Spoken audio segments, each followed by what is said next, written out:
A North Queensland grazier says the long process of getting clearance to develop farmland for cattle feed on his property has been a lesson in patience.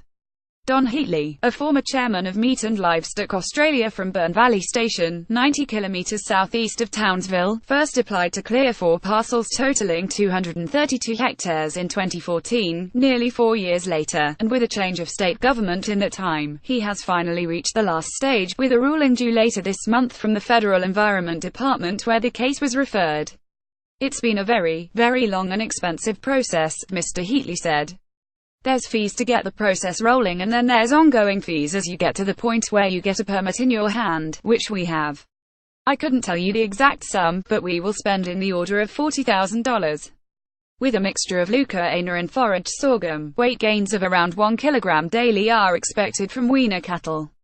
Mr. Heatley runs a combined breeding and fattening operation, where weaner Brahman cross cattle are grazed on leucaena crops irrigated by the Birdcan River and sold after 9 months at a weight of around 500 kilograms. "It gives us an opportunity to get out of that traffic jam of cattle that often happens around the middle of the year, when seasons are drying out and people are looking for cash flow," he said. The vision for Burn Valley is ultimately to use the natural contours of the fertile river flats to grow more leucaena pasture and grains like sorghum, drought-proofing the property.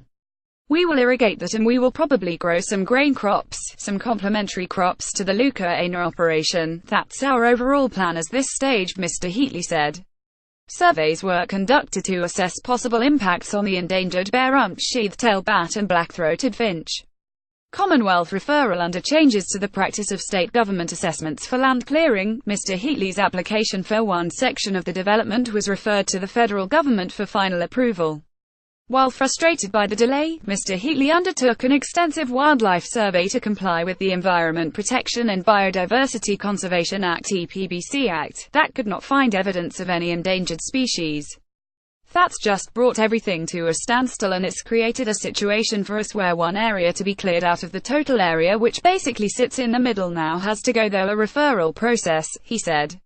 The thorough nature of the investigations and scrutiny that the application received has, however, won praise from a rare corner.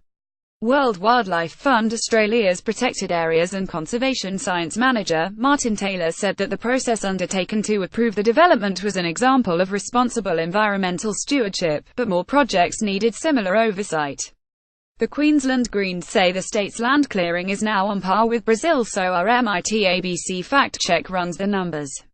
"We are glad the proponents have done the right thing in this case, followed due process and sought approval under the federal EPBC Act, but this puts them in very rare company indeed," Mr. Taylor said. Whilst a tiny fraction of high-value ag approvals have some sort of referral going on now, the big gap is clearing under self-assessable codes.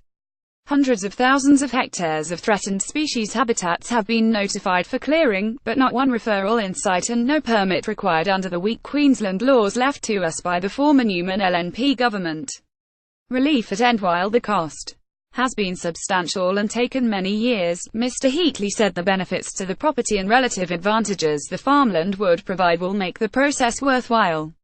"It will give us a drought-proofed operation completely. It lets us run high-value agriculture operation in conjunction with our cattle operation," he said. Under changes foreshadowed by the incoming Palaszczuk government, the future for similar proposals appears bleak. While green groups have welcomed proposed tightening of land clearing laws, the likely scrapping of exemptions for agriculture has disappointed Mr. Heatley. "If they take that approach, I just think it's a sad day," he said. "Not just for producers such as myself, it's a sad day for the country, because you just don't get anything by locking land up.